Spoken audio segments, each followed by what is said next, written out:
नमस्कार, NTV news में आपका स्वागत है। मैं हूं साक्षी। पेश है आज की प्रमुख हलचल। सहायक आयुक्त जनजाति कार्य विभाग डॉक्टर डीके द्विवेदी ने जानकारी देकर बताया कि अनुसूचित जाति महाविद्यालयीन छात्रावास सीधी क्रमांक 1 मधुरी में घुसकर शराब पीने तथा विद्यार्थियों के साथ अभद्रता और मारपीट करने वाले असामाजिक तत्वों के विरुद्ध एफआईआर दर्ज कराई गई है। साथ ही कर्तव्य के प्रति लापरवाही पर छात्रावास अधीक्षक छठीलाल साकेत तथा चौकीदार श्रीलाल कोल को तत्काल प्रभाव से निलंबित किया गया है। उन्होंने बताया कि अनुसूचित जाति महाविद्यालयीन छात्रावास सीधी क्रमांक 1 मधुरी में दिनांक 10/9/2023 को कुछ असामाजिक तत्वों द्वारा शाम 8 बजे छात्रावास में घुसकर शराब पी गई तथा असामाजिक तत्व रात्रि 11 बजे तक वहां रहे। पुनः दिनांक 11/9/2023 को प्रातः 2 से 3 की संख्या में असामाजिक तत्वों द्वारा 3 छात्रों के साथ मारपीट एवं गाली गलौज की गई। उक्त की जानकारी मिलने पर कलेक्टर महोदय के निर्देश पर त्वरित कार्यवाही करते हुए दोषियों के विरुद्ध कठोर कार्यवाही किए जाने हेतु थाना जमोड़ी में एफआईआर दर्ज करा दी गई है। इसके साथ ही छात्रों की सुरक्षा की दृष्टि से सीसीटीवी कैमरा लगवा दिया गया है। मेरे संज्ञान में जैसे बात लाई गई है, कल 8:30 बजे मेरे संज्ञान में बात लाई गई है जी। मैं तुरंत बिना विलंब के माननीय कलेक्टर महोदय के संज्ञान में लाया और टीआई जमोड़ी के संज्ञान में लाया और तुरंत मैं अपने अमले के साथ क्षेत्र संयोजक और मंडल संयोजक के साथ वहां पहुंचा। पुलिस वाले भी वहां पहुंचे। इसके पूर्व ही वो असामाजिक तत्व वहाँ से भाग निकले थे जी। मामला पंजीबद्ध हुआ है सर। उनके विरुद्ध एफआईआर दर्ज हो गया है। किसी भी दोषी व्यक्ति को बख्शा नहीं जाएगा जी। उसके अतिरिक्त मैंने वहाँ के अधीक्षकों को न केवल शो काज नोटिस जारी किया है, बल्कि उनकी कर्तव्य में लापरवाही के कारण एक अधीक्षक को मैंने निलंबित भी कर दिया है और मैं जांच करवा रहा हूं। अगर ऐसा प्रतीत होता है तो वहां के भृत्य रसोइयाँ उनकी भी कोई लापरवाही साबित होती है तो उनके विरुद्ध भी निलंबन की कार्रवाई की जाएगी। मैं बच्चों की सुरक्षा के लिए सीसीटीवी कैमरा लगवा दिया हूं, एक अतिरिक्त चौकीदार की मैं व्यवस्था कर दिया हूं और हम लोग बराबर मॉनिटरिंग कर रहे हैं। 12 सितंबर को जन सुनवाई में कलेक्टर साकेत मालवीय द्वारा 170 आवेदकों की समस्याओं को सुनकर उनके त्वरित निराकरण के निर्देश दिए गए हैं। जन सुनवाई के दौरान कलेक्टर द्वारा गंभीर किस्म की शिकायतों पर समय सीमा अंकित कर संबंधित विभाग को निश्चित समय अवधि में निराकरण के निर्देश दिए। इसके साथ ही हितग्राही मूलक योजनाओं से संबंधित शिकायतों को सीएम हेल्पलाइन पोर्टल में दर्ज करने के निर्देश दिए गए हैं, जिससे शिकायतों के निराकरण की बेहतर समीक्षा की जा सकेगी। इस दौरान श्री मालवीय द्वारा संबंधित उपखंड अधिकारी, तहसीलदार, नायब तहसीलदार एवं मुख्य कार्यपालक अधिकारी जनपद पंचायत को फोन पर संपर्क कर समस्याओं के विषय में अवगत कराते हुए त्वरित निराकरण के निर्देश दिए गए हैं। उन्होंने कहा कि शासन द्वारा लोगों की समस्या के त्वरित निराकरण करने की मंशा से जन सुनवाई का आयोजन किया जाता है। इसे पूरी गंभीरता से लें तथा प्राप्त समस्याओं का निर्धारित समय सीमा में गुणवत्तापूर्ण निराकरण सुनिश्चित कराएं। इस अवसर पर मुख्य कार्यपालक अधिकारी जिला पंचायत राहुल धोटे, अपर कलेक्टर राजेश शाही, उपखंड अधिकारी गोपद बनास, नीलेश शर्मा एवं जिला स्तरीय अधिकारी उपस्थित रहे। टोको रोको ठोको क्रांतिकारी मोर्चा एवं आदिवासी समाज के द्वारा ग्राम मूसामुड़ी के भरुई गड़ई में उदय भान सिंह के घर के पास दिनांक 18/9/2023 से अनिश्चितकालीन क्रमिक भूख हड़ताल किया जाएगा।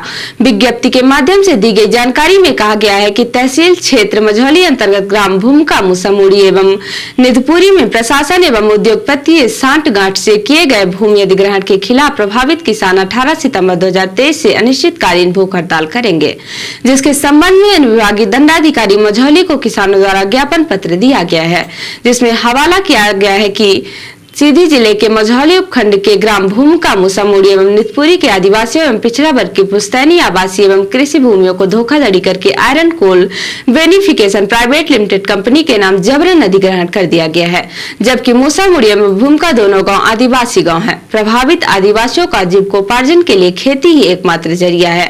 भूमि अधिग्रहण के चलते खेत खलियान से बेदखल करने से आदिवासी भूखे मरेंगे और आने वाली पीढ़ी का भविष्य संकट में आ जाएगा। जन और जिंदगी प्रभावित आदिवासी किसानों ने दिनांक 18/9/2023 से अनिश्चितकालीन क्रमिक भूख हड़ताल करने का निर्णय लिया है।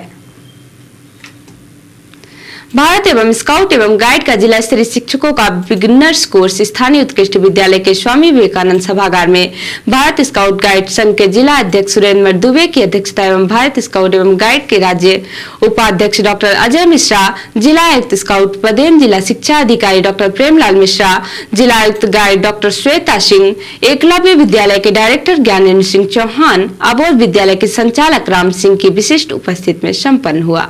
शिविर उद्घाटन उपरांत प्रशिक्षणार्थियों को संबोधित करते हुए भारत स्काउट एवं गाइड के जिला अध्यक्ष वरिष्ठ सामाजिक कार्यकर्ता सुरेंद्र दुबे ने कहा कि प्रशिक्षण एक सतत चलने वाली प्रक्रिया है। सभी शिक्षक एक विद्यार्थी बनकर कुशलता पूर्वक प्रशिक्षण प्राप्त करने के पश्चात अपने अपने विद्यालयों में स्काउटिंग का आदर्श दल गठित करें। महामहिम राष्ट्रपति पुरस्कार को लक्ष्य बनाकर स्वतः और छात्रों को इसके लिए प्रेरित करें।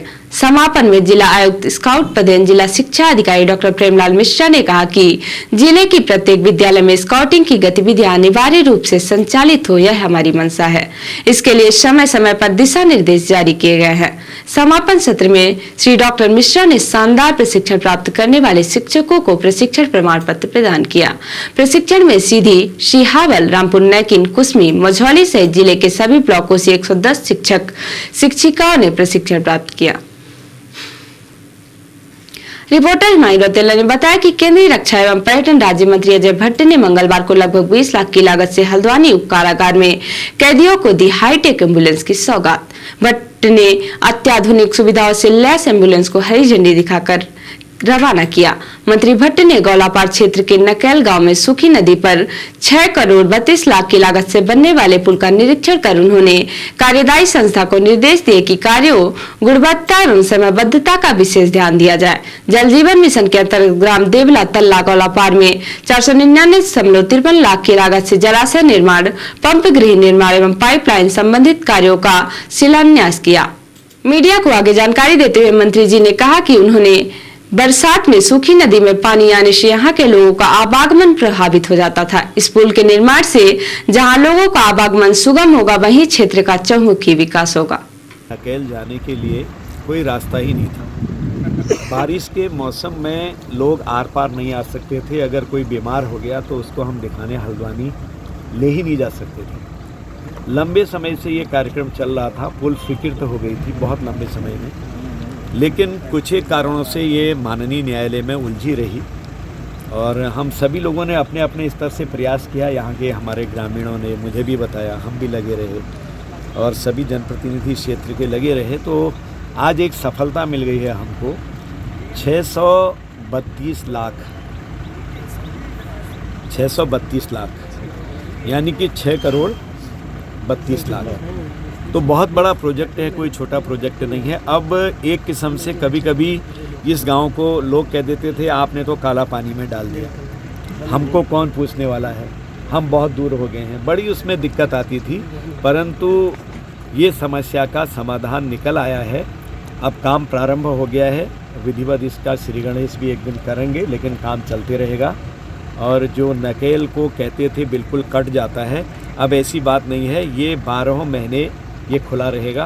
और अब पेश है प्रादेशिक हलचल। 13 सितंबर को आ सकती है बीजेपी की दूसरी लिस्ट। एमपी बीजेपी के नेताओं की दिल्ली में जेपी नड्डा और अमित शाह के साथ हुई बैठक।